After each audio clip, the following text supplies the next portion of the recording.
Hillside Gardener here. Haven't done a video for a while, so just wanted to check in and make excuses.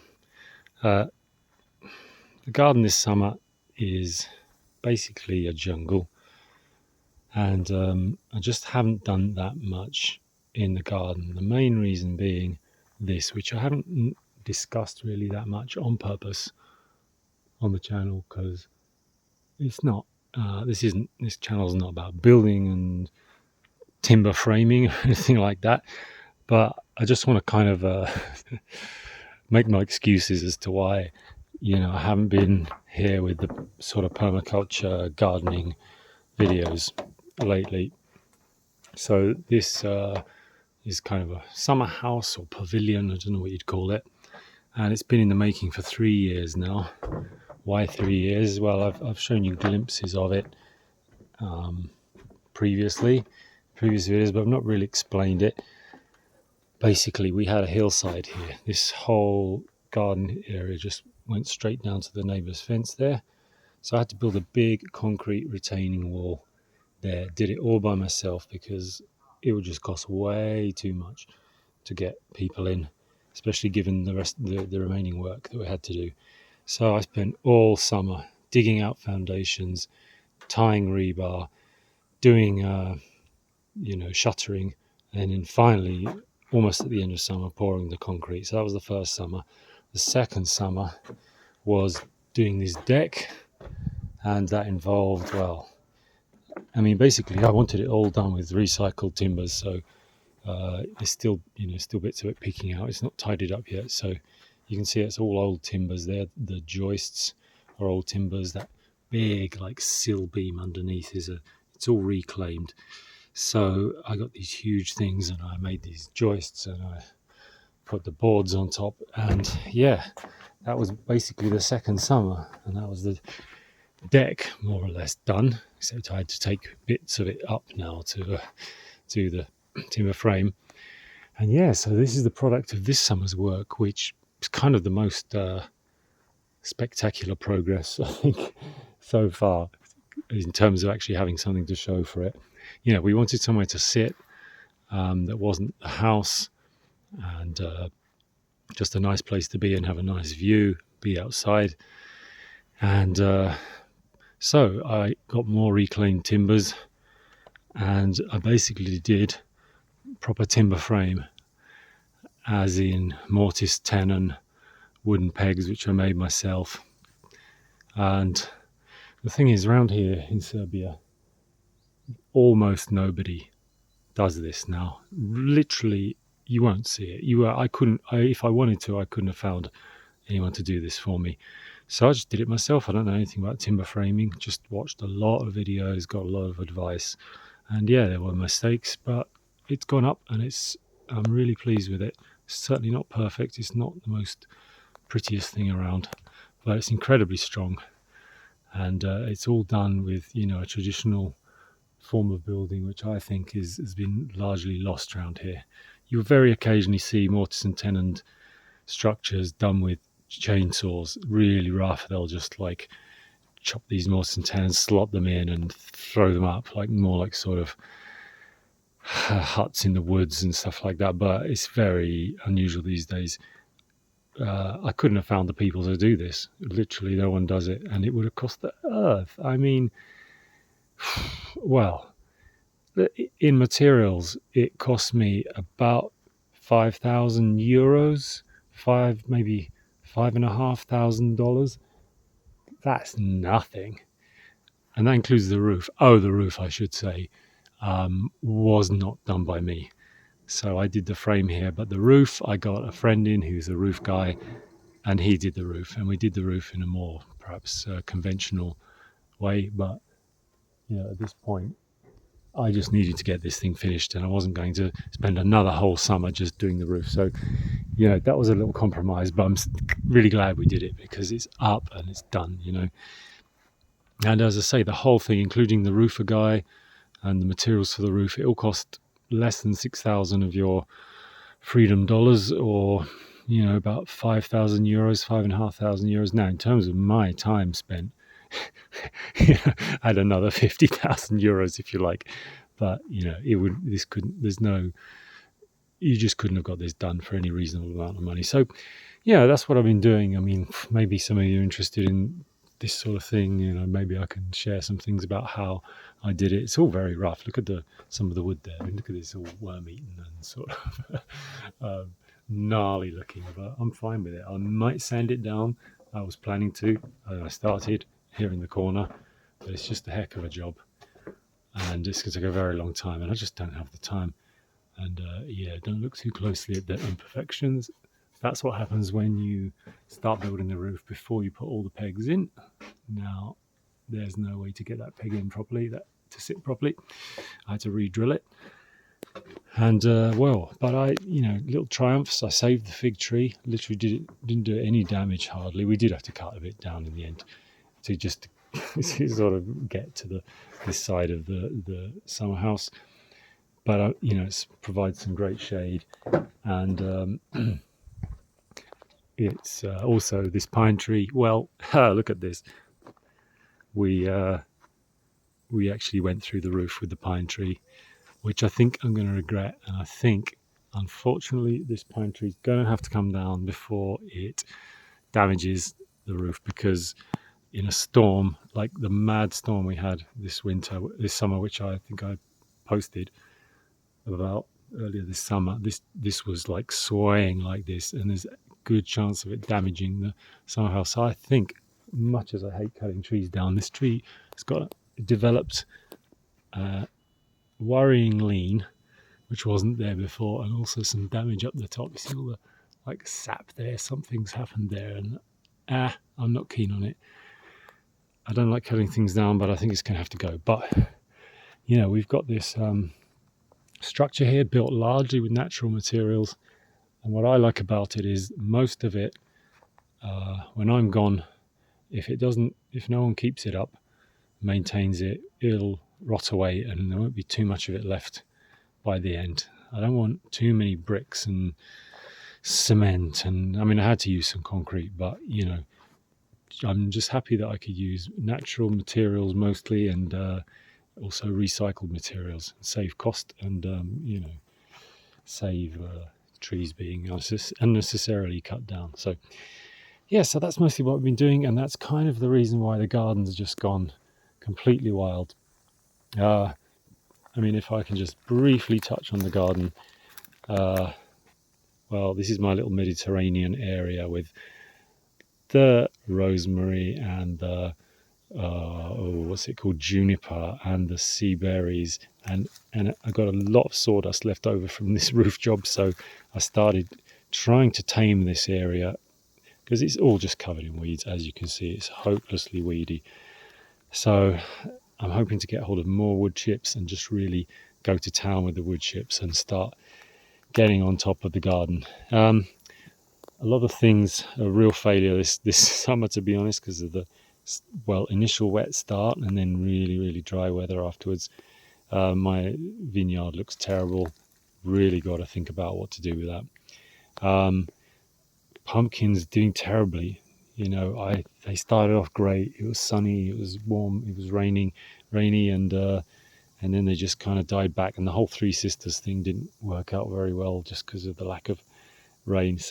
And just the lack of fruit, because no one's got any. None of my neighbours, anybody. The ones who spray, the ones who don't spray. We're all in the same boat this year. The frosts just seem to have got it all. But I've got a lot of things growing down in the garden, and I'll show you around another time. Some successes, some failures. It's just the way it goes. But what I do like is that we had a lot of growth this year, a lot of flowers, wildflowers, a lot of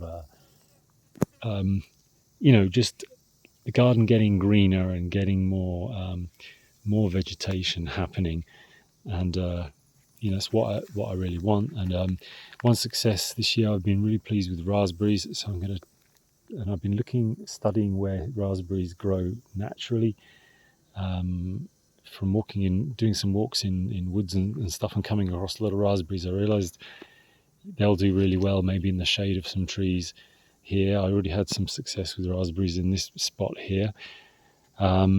More failures. Oh yes, the elder trees. They've mostly dried out, died back. The elder cuttings I planted everywhere. I'm wondering if they'll bounce back next year. They've just done growing this year, but that's really weird. They just did not grow as well as I expected. So much for elder being a pioneering species. Maybe it's not the pioneering species I thought it was. Other things happening, pawpaws coming along, sweet chestnut coming along, as I said, the sea berry. So it's not all failures, but as I say, the garden's got very neglected this year. One other thing I'll just tell you about, and then I'll just finish off, because I didn't mean this to really be a long chat, is just wander around so you can see really. I realise I haven't explored grafting enough, and for example, this cherry tree is just not met its potential at all. It just requires spraying. It just gets hosed by bugs every spring, whereas we have a really nice cherry down the bottom. So I think this tree will be a prime candidate to get cut right back, or at least part of it, and to bark graft some nice cherry onto there, and possibly some other varieties. We could mix it up, I guess. I haven't been super successful with grafting, but I've actually done, you can just see up the top, maybe there, I've chip budded, what do you call it, chip budded some of that cherry on there, and it seems to have taken. So I mean, there's no point in chip budding right up there. I mean, it was just an experiment really. Probably I'll cut one of these branches off and properly graft in another variety, and if it takes, then I will start cutting back this tree because it's not that great. Then down the bottom, I won't go down there now, but I've got lots of self-sown plums, and they won't be much good. They're all spiny and spiky for one thing, but a great rootstock for some more nice cherry, or actually no, I think I've grafted or chip grafted some nice plums onto them, some good varieties. So that's another thing I really want to explore in the next year. But hopefully next year, with the summer house finally done, more or less, there's stuff left to do.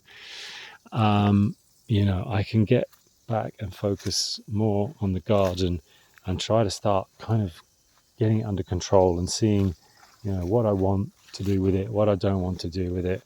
Tomatoes, I am so done with. I'm so done with tomatoes.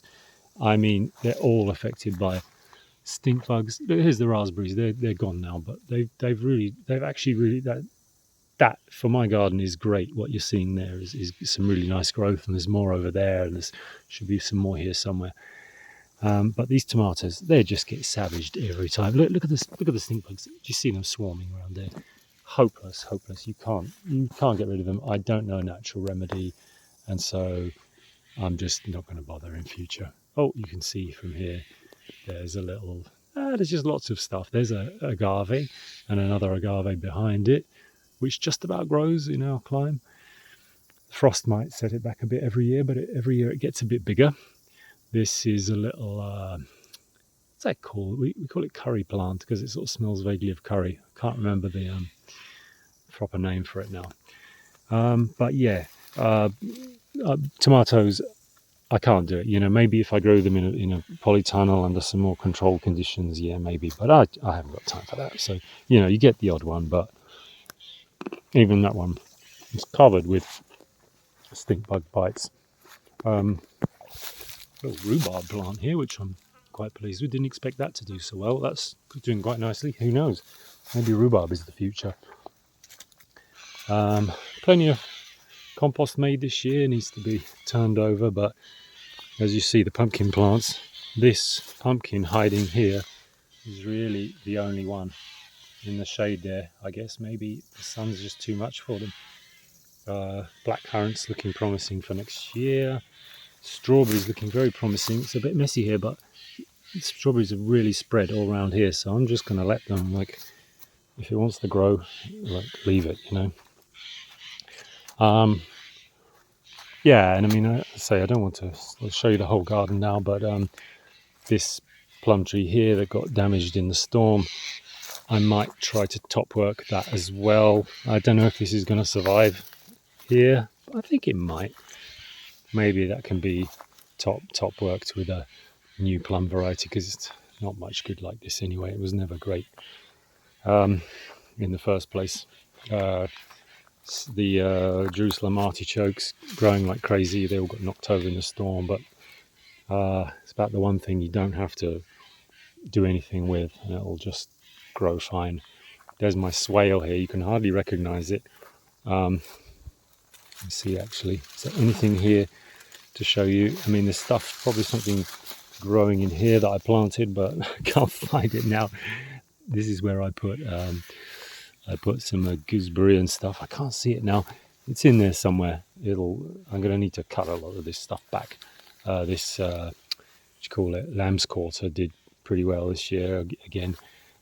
Here we have a persimmon, which I hope will be okay. I've got some dryness happening there. I hope it's going to be all right. I actually tried to chip bud another variety of meh. Actually seems to the bud seems alive for now. Another one there which I'm not sure is going to be viable, but another variety of persimmon. Might as well have 2 persimmons on there, you know.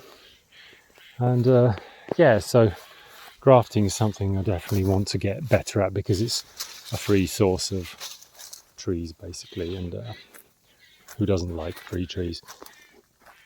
Yeah, since we're down here,